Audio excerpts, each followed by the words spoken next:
Hello बच्चों, स्वागत है आपके अपने एजुकेशनल चैनल यस के द विजन पॉइंट की एक और शानदार वीडियो में। और बच्चों, आज की इस वीडियो में हम आपको बताने वाले हैं क्लास 12 के हिंदी का एक महत्वपूर्ण टॉपिक। और बच्चों, आज की इस वीडियो में जो टॉपिक होने वाला है लाठी कहानी का सारांश। और बच्चों, ये आपके बोर्ड एग्जाम में हर बार प्रश्न आता है कि आप लाठी कहानी का सारांश लिखें। ठीक, तो लाठी कहानी के बच्चे जो सारांश है हम आपको बहुत ही आसान शब्दों में बताने वाले हैं। और बच्चों, अगर आप इस वीडियो को शुरू से लेकर अंत तक देख लेते हैं तो बच्चों आपको इस कहानी का सारांश रटने की आवश्यकता नहीं होगी। ठीक, तो आइए बच्चों, बिना देर किए हुए इस वीडियो को हम शुरू करते हैं। देखिए बच्चों, आपको लिखना है कि लाठी, क्या लिखना है? लाठी कहानी की लेखिका। जो लाठी कहानी की क्या है? लेखिका है प्रसिद्ध कहानीकार शिवानी जी हैं। इसकी जो प्रसिद्ध कहानीकार हैं कौन है? शिवानी जी हैं। और यह कहानी बानो अर्थात लाठी से क्या है? संबंधित है। यानी कि जो कहानी है वह लाठी यानी बानो लाठी से क्या है? संबंधित है। और बानो का विवाह कप्तान जोशी से हुआ था। यानी कि जो देखिए बानू थी, उनका विवाह किससे हुआ था बच्चों? कप्तान जोशी से हुआ था। परंतु किन्हीं कारणों के चलते उसे विवाह के कुछ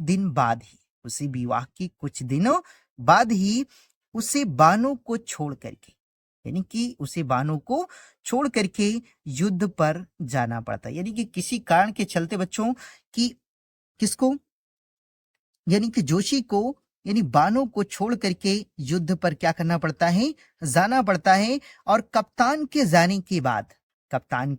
जाने के बाद उसे ससुराल वालों की कठोर व कटु यातनाएं झेलनी पड़ती है। यानी कि पति के छोड़ के चले जाने के बाद अर्थात कप्तान के छोड़ जाने के बाद यानी कि किसको बच्चों, मतलब देखिए बानों को करे कि ससुराल वालों की कठोर व कटु यातनाएं क्या करनी पड़ती हैं?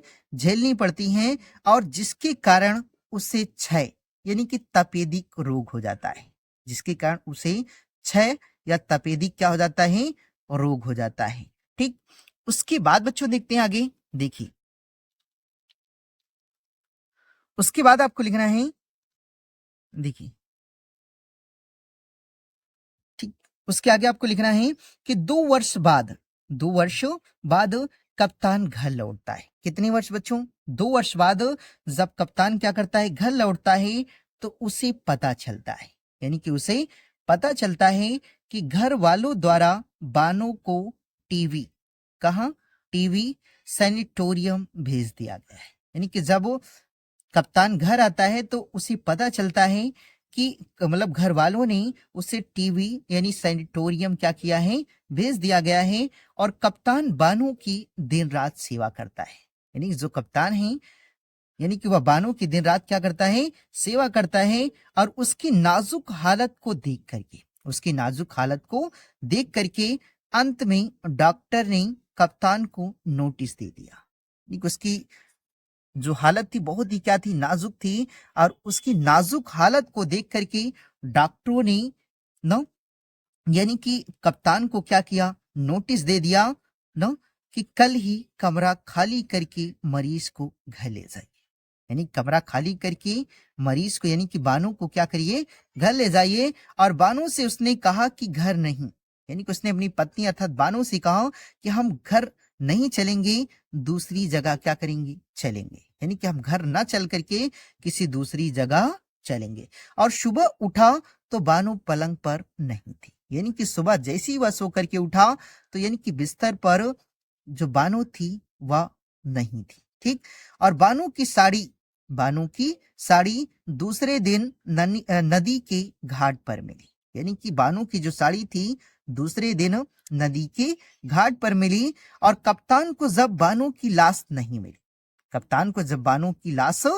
नहीं मिली, ठीक, तो उसके आगे देखते हैं बच्चों। देखिए, एक मिनट, ठीक, देखिए जब कप्तान को यानी कि बानो की लाश नहीं मिली तो उसने समझ लिया, उसने क्या किया, समझ लिया। देखिए बच्चों, उसने समझ लिया कि बानो नदी में डूबकर क्या हुई है, मर गई है। यानी कि जो कप्तान थे उनको लगा कि जो बानो है वह नदी में डूबकर क्या हो गई है, मर गई है। और घर वालों के दबाव के चलते, घर वालों के दबाव के चलते कप्तान को प्रभा से दूसरा विवाह करना पड़ता है। यानी घर वालों की प्रेशर से, यानी कि कप्तान को दूसरा क्या करना पड़ता है, विवाह करना पड़ता है। और उसकी पत्नी प्रभा, उसकी पत्नी प्रभा ने दो, यहाँ बच्चों एक ही रहेगा, यानी कि दो बेटे और एक बेटी उसे दी। यानी कि जो प्रभा थी उसकी पत्नी दूसरी, उसने क्या किया कि दो पुत्रों को और एक बेटी को यानी कप्तान को क्या किया, दिया। और अब कप्तान मेजर हो गया, यानी कि जो कप्तान थी अब वो क्या हो गए, मेजर हो गया। और जब लाठी के रूप में वैष्णवी के साथ, जब लाठी के रूप में वैष्णवी के साथ बानो मेजर को मिलती है तो मेजर उसे पहचान लेता है। यानी कि जब बानो जो है, देखिए बच्चों यहाँ लिखा था कि मेजर उसे क्या करता है, पहचान लेता है, लेकिन लाठी बोल नहीं पाती। यानी कि मेजर तो पहचान लेता है लेकिन जो लाठी है वो उसे यानी कि वह बोल नहीं पाती। और ना ही उसे अपना अतीत याद आता है, यानी कि ना ही उसे अपना अतीत याद आता है। और इस तरह इस कहानी का अंत यहीं पर हो जाता है। यानी कि जब यानी वह कप्तान से मिलती है लाठी तो उसे अपना अतीत बिल्कुल भी याद नहीं रहता है। ठीक, तो अतीत नहीं याद रहता है। तो जब इतना होता है तो इसके बाद जो है ये कहानी का क्या हो जाता है, अंत हो जाता है। ठीक, तो आई होप बच्चों कि आपको ये कहानी समझ में आई होगी। और अगर यह कहानी आपको अच्छी लगी है तो इस वीडियो को आप लाइक, सब्सक्राइब और शेयर करना ना भूलें, ताकि बच्चों मेरी कोई भी वीडियो हो वो आप तक सबसे पहले पहुंचे। तो मिलते हैं एक नई वीडियो के साथ, तब तक के लिए धन्यवाद।